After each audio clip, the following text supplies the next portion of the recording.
ओ नमस्कार। यो आयुर्वेद भाग 6 मा अंगुर दाख र किसमिसका बारेमा जानकारी दिनेछु। सबभन्दा पहिला परिभाषा दिन चाहे। अमरकोशका टीकाकार कुलचन्द्र शर्मा गौतम लेख्नुहुन्छ, द्राक्षा मधुरसा आदि शब्दले दाखलाई बुझाउँदछ, तर पनि मृद्विका, द्राक्षा, स्याद्वी र मधुरसाले सामान्य दाखलाई, गोस्तनीले ठुलो दाख वा मुनकालाई तथा क्षुद्र द्राक्षा र निर्बीज द्राक्षाले किसमिसलाई बुझाउँदछ भनेर लेख्नुभएको छ। बृहत संस्कृत नेपाली अनलाइन शब्दकोशमा केएन स्वामीले गोस्थनीको अर्थ अंगुरको झुप्पा, मुनक्का, दाख, द्राक्षा, मधुरसा र चारुफलाको अर्थ दाख वा अंगुर, मृद्विकाको अर्थ मुनक्का, दाखको रक्सी, स्वादुफलाको अर्थ मुनक्का र दाख, हारहुराको अर्थ अब्जुस दाख, कृष्णा प्रियाला, तापसा प्रिया, रसालाको अर्थ दाख, गुच्छ फल र अमृता फलाको अर्थ अंगुर भनेर लेख्नुभएको छ। नेपाली बृहत शब्दकोशले अंगुर शब्दको अर्थ पातलो, मिही, चिल्लो बोक्रा भएको, ससाना सेता फूल फुल्ने, फिक्का पहेँलो रङ हुने, दानादार झुप्पे फल्ने एक जातको लहर हो। त्यसै खाइने वा रसबाट द्राक्षा सब चिने, रक्सी आदि बनाइने त्यसैको फल। अनि अब्जुसको अर्थ बिहा नभएको ठुलो रातो मुनक्का दाख। किसमिसको अर्थमा प्राय बीज नहुने सुकेको मिठो दाख, सानो दाख। अनि जडेलोको अर्थमा अंगुरका जस्तै लहरो, पात र फल भएको एक जातको जङ्गली अंगुर दाख। अनि दाखको अर्थमा जडेलाको जस्तै पात र लहरो हुने, थाँक्रामा झुप्पा परेर फल्ने र पाक्दा रातो वा पहेँलचो हुने गुलियो स्वादको फल अंगुर, मुनक्का, किसमिस। अनि द्राक्षाको अर्थमा अंगुर दाख। निर्बीजाको अर्थमा सानो जातको दाख, किसमिस। पर्वत द्राक्षाको अर्थमा पर्वते दाख। अनि पर्वते दाखको अर्थमा पहाडी प्रदेशमा हुने दाख, पर्वत द्राक्षा। मुनक्काको अर्थमा ठुलो खालको किसमिस वा सुकाइएको अंगुर दाख, मुनक्का र सुफलाको अर्थमा दाख भनेर लेखेको छ। भावप्रकाश निघण्टुका टीकाकार डाक्टर कृष्णचन्द्र चुनेकरले अंगुरको अंग्रेजी नाम ग्रेप्स र ल्याटिन नाम भाइटस भाइनिफेरा लिन हो भन्नुभएको छ। 1mg.com मा आचार्य बालकृष्णले अंगुरलाई अंग्रेजीमा कमन ग्रेप भाइन पनि भन्दछन्। सुकाइएको अंगुर वा किसमिस वा मुनक्कालाई अंग्रेजीमा रेजिन्स भनिन्छ भनेर लेख्नुभएको छ। राजनिघण्टुका अंग्रेजी अनुवादक डाक्टर सतीश चन्द्र साङ्ख्यधरले अंगुरलाई अंग्रेजीमा वाइन ग्रेप पनि भनिन्छ भनेर लेख्नुभएको छ। अंगुर रङ, आकार, गेडा हुने नहुने आदि अनुसार अनेक जातका हुन्छन्। अब म संस्कृत पर्यायवाची नामहरू राख्न अनुमति चाहन्छु। अमरकोशले गोस्तनी, द्राक्षा, मधुरसा, मृद्विका र स्याद्वी राखेको छ। भावप्रकाश निघण्टुले गोस्तनी, द्राक्षा, मधुरसा, मृद्विका, स्वादुफला र हारहुरा भनेर राखेको छ। मदनपाल निघण्टुले गुडा, गोस्तनी, द्राक्षा, फलोत्तमा, मधुफला, मधुयनी, मृद्विका, रसाला, स्वाद्वी र हाराहुरा भनेर राखेको छ। राजनिघण्टुले अंगुर वा दाखकोमा अमृतफला, कृष्णा, गुच्छफला, चारुफला, तापसप्रिया, द्राक्षा, प्रियाला र रसाला। मुनक्काकोमा अमृता रसा, कपिल द्राक्षा, कपिलफला, काश्मीरी, गोस्तनी, दीर्घफला, पथिका, मधुफला, मधुबल्ली, मधुली, मृद्विका, शतप्रिया, सुफला, हरिता, हाराहुरा, हिमोत्तरा र हैमवती।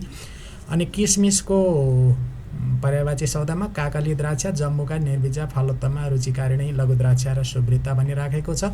भावप्रकाश संहिताले द्राक्षा, स्वादुफला, मृद्विका, हाराहुरा र गोस्थनी भनेर राखेको छ। अब स्वादका कुरा गरौँ। भावप्रकाश निघण्टुले अंगुरको पाकेको फल केही टर्रो र गुलियो हुन्छ, पचेपछि पनि गुलियो नै हुन्छ, पर्वते अंगुर अमिलो हुन्छ भनेर लेखेको छ। राजनिघण्टुले अंगुर वा दाख अति गुलियो र अमिलो हुन्छ, चिचिलो अंगुर पिरो र छेपिएको अंगुर अमिलो हुन्छ, पाकेको ताजा अंगुर गुलियो र अमिलो मिसिएको स्वादको हुन्छ, मुनक्का गुलियो हुन्छ भनेर लेखेको छ। आयुर्वेद माओवादीले अंगुरको रस र पचेपछिको रस गुलियो हुन्छ, यो स्वादिलो, चिल्लो र टर्रो, खाँदा गुलियो हुन्छ भनेर लेखेको छ। हरित संहिताले अंगुर गुलियो, अमिलो र टर्रो हुन्छ भनेको छ भने सुश्रुत संहिताले अंगुर गुलियो र चिल्लो हुन्छ भनेको छ। भावप्रकाश संहिताले पचेपछि पनि यो गुलियो हुन्छ, टर्रो हुन्छ, पहाडे अंगुर चाहिँ अमिलो हुन्छ भनेको छ। चरक संहितामा अंगुर गुलियो र चिल्लो हुन्छ भनिएको छ। अष्टाङ्ग हृदयमा अंगुर काँचोमा टर्रो र अमिलो हुन्छ, पाकेको अंगुरको रस मिठो हुन्छ, यसमा हल्लुको चिल्लोपन हुन्छ र केही टर्रो स्वाद हुन्छ भनेको छ। अब फाइदाका कुरा गरौँ। भावप्रकाश निघण्टु लेख्दछ, अंगुरका पाकेका फलमा मलमूत्र तलतिर सार्ने, शीतल गर्ने, आँखालाई फाइदा गर्ने र पौष्टिकताको गुण हुन्छ। यसले स्वरलाई लाभ गर्दछ, वीर्य बढाउँदछ, रुचि जगाउँदछ तथा तिर्खा लागिरहने रोग, ज्वरो, दम, वात विकार, वातरक्त अर्थात् हातगोडाका औँला वा अरू भागमा जोर्नी, सुन्निएर दुख्ने रोग, कमलपित्त अर्थात् जन्डिस, कृच्छ्र अर्थात् पिसाब सम्बन्धी रोगहरू, रक्तपित्त अर्थात् मुख, कान, आँखा, नाक, गुदद्वार तथा मूत्रद्वार वा मूत्रद्वारबाट रगत बहने रोग, भ्रम, डाह, सुजन र मदात्यय अर्थात् मात लाग्ने खालका खानपिन वा व्यवहार बढी गरेका कारण हुने कुनै पनि रोग यसले नाश गर्दछ भनिएको छ। मुनक्का वीर्यवर्धक तथा कफ विकार र पित्त विकार नाशक हुन्छ। गेडा नहुने वा गेडा कम हुने अङ्गुर वा किसमिसमा पनि मुनक्काकै जस्ता तर केही कम गुण हुन्छन्। पर्वते अङ्गुर पचाउन हलुका हुन्छ भनेर लेखेको छ। मदनपाल निघण्टुले पाकेको अङ्गुरले मलमूत्रलाई तलतिर सार्दछ। यो शीतवीर्यको अर्थात् शरीरलाई ठन्नी गर्ने गुणको हुन्छ। यसले शरीरमा रहेका रस, रगत आदि धातुलाई पुष्ट पार्दछ।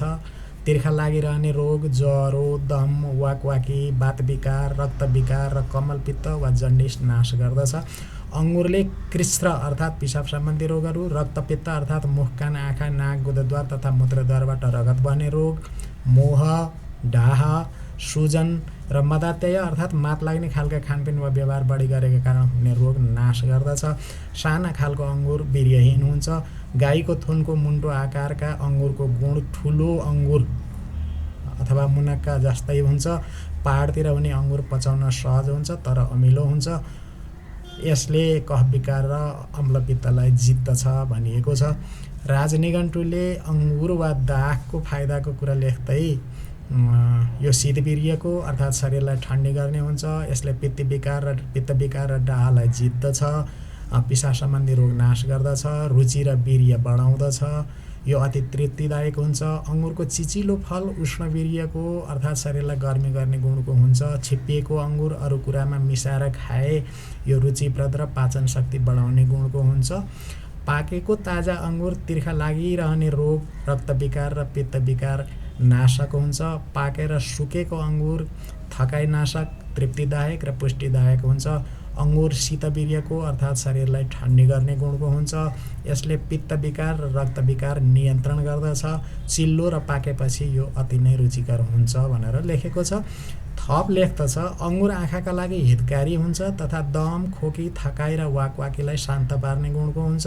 यसले सुजन, तिर्खा लागिरहने रोग र ज्वरो नाश गर्दछ। उत्तम तरिकाले डाह, आदमाना अर्थात् अपानवायु रोगिनाले छालाको थैलो फुले जसरी पेट फुल्ने रोग, भ्रम आदिबाट मानिसलाई छुटकारा दिलाउँदछ। यो तृप्तिदायक हुन्छ। पाकेर सुकाइएको अङ्गुरले कमजोर बनेको वीर्यलाई पनि सहवास सुखका लागि योग्य बनाउँदछ भनेर लेखिएको छ। राजनिघण्टुमै मुनक्काको फाइदाको कुरा गर्दै लेखिएको छ। मुनक्का शीतवीर्यको अर्थात् शरीरलाई ठन्डी गर्ने, मुटुका लागि हितकर तथा डाह, बेहोसी, ज्वर, दम, तिर्खा लागिरहने रोग र छातीको थकावट वा बाडुली रोग नाशक हुन्छ भनेर लेखेको छ। राजनिघण्टुमै किसमिसका कुरा गर्दै लेखिएको छ। किसमिस शीतवीर्यको अर्थात् शरीरलाई ठन्डी गर्ने गुणको हुन्छ। यसले दम र छातीको थकावट वा बाडुली नाश गर्दछ। यसलाई सबैले मन पराउँदछन् भनिएको छ। अर्क प्रकाशले अङ्गुरको अर्क पिउने गर्नाले रक्तपित्त अर्थात् मुख, कान, आँखा, नाक, गुदद्वार वा मूत्रद्वारबाट रगत बहने रोग ठिक हुन्छ भनेर लेखेको छ। आयुर्वेद महोदधिले अङ्गुरको मदिरा, बोसो आदि पगाल्ने, मनोहर, मिठो र मल आदि खोकुलो पार्ने गुणको हुन्छ। यसले धेरै गर्मी गर्दैन। अम्लपित्त, वात विकार, पाण्डु रोग, प्रमेह र पेटका किरा नाश गर्दछ भनेको छ। अङ्गुर आँखाका लागि लाभदायक, रक्तपित्त अर्थात् मुख, कान, आँखा, नाक, गुदद्वार वा मूत्रद्वारबाट रगत बहने रोग विशेष ठिक गर्ने र शरीरलाई शीतल गर्ने गुणको हुन्छ। यसले तिर्खा लागिरहने रोग र शरीर सुन्निएको समेत ठिक गर्दछ। क्षतक्षीण अर्थात् धेरै परिश्रम वा मैथुनका कारण छातीभित्रको रस वा मासु सुक्ने रोग, अल्काई, वाकवाकी, दम, खोकी, ज्वरो र मुख तितो भइरहने रोग पनि यसले ठिक पार्दछ। यसलाई फलहरूमा एक उत्तम फल मानिएको छ। अङ्गुरले शरीरका धातु बढाउँदछ, तृप्त पार्दछ, सुन्निएको बसाउँदछ, तिर्खा मेट्दछ, वात विकार शान्त पार्दछ र वाकवाकी मेट्दछ। पाकेको अङ्गुर कफजन्य ज्वरोमा रोग र रोगीलाई समेत हित गर्ने गुणको हुन्छ। यसले मलमूत्रलाई प्रशोधन गर्दछ भनेर लेखेको छ। गरुड महापुराणमा भर्खर पाकेको अङ्गुर आदि खाने गर्नाले आयु बढ्दछ भनेर लेखिएको छ। हरित संहितामा अङ्गुरमा हुने नुनिलोले पित्त, वात र कफ विकार तुरुन्त नाश गर्दछ। यो श्रेष्ठ फल हो। यसले रक्त विकार, डाह, सुजन, बेहोसी, ज्वरो, दम र खोकी नाश गर्दछ। पचेपछि कब्जियत हटाउँदछ र कफ नाश गर्दछ। कफ नाश गर्न पनि यो हितकारी हुन्छ भनेर लेखेको छ। सुश्रुत संहितामा अङ्गुर दिशा पिसाबलाई तलतिर सार्ने, स्वरका लागि लाभदायक, शीतल गर्ने तथा रक्तपित्त अर्थात् मुख, कान, आँखा, नाक, गुदद्वार वा मूत्रद्वारबाट रगत बहने रोग विशेष, ज्वरो, दम, तिर्खा लागिरहने रोग, डाह र क्षयरोग नाशक हुन्छ भनेर लेखेको छ। भावप्रकाश संहिताले पाकेको अङ्गुरले दिशा पिसाब तलतिर सार्दछ, शीतल गर्दछ, आँखाका लागि लाभदायक हुन्छ, पौष्टिक हुन्छ, स्वरका लागि पनि लाभदायक हुन्छ, दिशा पिसाब खुलाउँदछ, पेटमा वायु विकार बढाउँदछ, वीर्य बढाउँदछ, रुचि जगाउँदछ, तिर्खा लागिरहने रोग, ज्वरो, दम, वात विकार, वातरक्त, कमलपित्त, कृश र रक्तपित्त, मोह, डाह, सुजन र मदातेय जस्ता रोग नाश गर्दछ। गाईको दुध जस्तो आकारको मुनक्का जातको अङ्गुरले वा दाखले दाख वीर्यवर्धक तथा कफ विकार र पित्त विकार नाश गर्ने गुणको हुन्छ। अन्य किसिमका गेडा नहुने वा थोरै गेडा हुने गाईको दुध जस्तो आकारका अङ्गुर वा किसमिसमा पनि दाखकै जस्ता गुण हुन्छन्। पहाडे अङ्गुर पचाउन सहज हुन्छ भनेर लेखेको छ। चरक संहिताले पाकेको अङ्गुरले तिर्खा लागिरहने रोग, डाह, ज्वरो, दम, रक्तपित्त अर्थात् मुख, कान, आँखा, नाक, गुदद्वार र मूत्रद्वारबाट रगत बहने रोग विशेष, घाउ, खटिरा, क्षयरोग, वातपित्त, उदावर्त अर्थात् अपानवायु माथितिर सरी मलमूत्रलाई पनि माथि माथि तान्ने पेटको रोग, स्वर सम्बन्धी रोग, मदातेय अर्थात् मात लाग्ने खालका खानपिन वा व्यवहार बढी गरेका कारण हुने रोग, मुख तितो भइरहने समस्या, अनुहारको सुजन र खोकी चाँडै नाश गर्दछ। यो पौष्टिक, वीर्यवर्धक र ठण्डी गर्ने गुणको हुन्छ भनेर लेखेको छ। अष्टाङ्ग हृदयले फलहरूमा अङ्गुर सबभन्दा उत्तम हुन्छ। यो वीर्यवर्धक, आँखाका लागि लाभकारी र मलमूत्र खुलाउने गुणको हुन्छ। यसले शरीरलाई ठण्डी गर्दछ तथा वात, पित्त र रक्त विकार नाश गर्दछ। मुखको तितोपन, मात लाग्ने खालका खानपिन वा व्यवहार बढी गरेका कारण हुने रोग, तिर्खा लागिरहने रोग, खोकी, थकाइ, श्वास प्रश्वासका समस्या, स्वर सम्बन्धी समस्या, छातीका विकार र क्षयरोग नाश गर्दछ भनेर लेखेको छ। अङ्गुरका फाइदा मात्र छैनन्, बेफाइदा पनि छन्। के छन् त बेफाइदा म यहाँहरूलाई अब जानकारी गराउँदछु। भावप्रकाश निघण्टु लेख्दछ, अङ्गुरका पाकेका फल पचाउन कठिन हुन्छ र यसले दिशा पिसाब बढी गराउँदछ। यसले पेटभित्र वायु बढाउँदछ र कफलाई पुष्ट पार्दछ। काँचो अङ्गुर कम गुनिलो, पचाउन कठिन र अमिलो पनि भए रक्तपित्त गराउँदछ। मुनक्का पचाउन कठिन हुन्छ। पर्वते अङ्गुर कफ विकार र अम्लपित्त गराउने गुणको हुन्छ। मदनपाल निघण्टु लेख्दछ, पाकेको अङ्गुर पनि पचाउन कठिन हुन्छ। काँचो अङ्गुर कम गुनिलो हुन्छ। यो पचाउन कठिन र अमिलो हुन्छ र रक्तपित्त गर्दछ। राजनिघण्टुले अङ्गुरको बेफाइदा लेख्दै अङ्गुरको चिचिलो फलले पित्त विकार र रक्त विकार गर्दछ भनेको छ भने मुनक्काले चाहिँ नसा दिन्छ भनेर लेखेको छ। मददायक भन्ने शब्द प्रयोग भएको छ। त्यहाँ आयुर्वेद महोदधिले अङ्गुर पचाउन कठिन हुन्छ भनेको छ। भावप्रकाश संहिताले पनि पचाउन कठिन हुन्छ, कफ उत्पन्न गर्छ। काँचो अङ्गुर कम गुनिलो र पचाउन अझ कठिन हुन्छ। अमिलो अङ्गुरले रक्तपित्त गर्छ। गाईको दुध जस्तो आकारको मुनक्का जातको अङ्गुर पनि पचाउन कठिन हुन्छ। पहाडे अङ्गुरले कफ विकार र अम्लपित्त बढाउँदछ भनेर लेखेको छ। अष्टाङ्ग हृदयले अङ्गुर काँचोमा खाँदा यसले पित्त र कफ बढाउँदछ, ढिलो पत्दछ भनेर लेखेको छ। मैले आफूले सङ्कलन गरेका अङ्गुर सम्बन्धी विविध जानकारीहरू यहाँहरूलाई पस्के आगामी भागमा वर्णक्रमअनुसारको जानकारी लिएर पुनः उपस्थित हुनेछु। अहिलेलाई बिदा हुन चाहे। नमस्कार। सबैको सधैँ कल्याण होस्।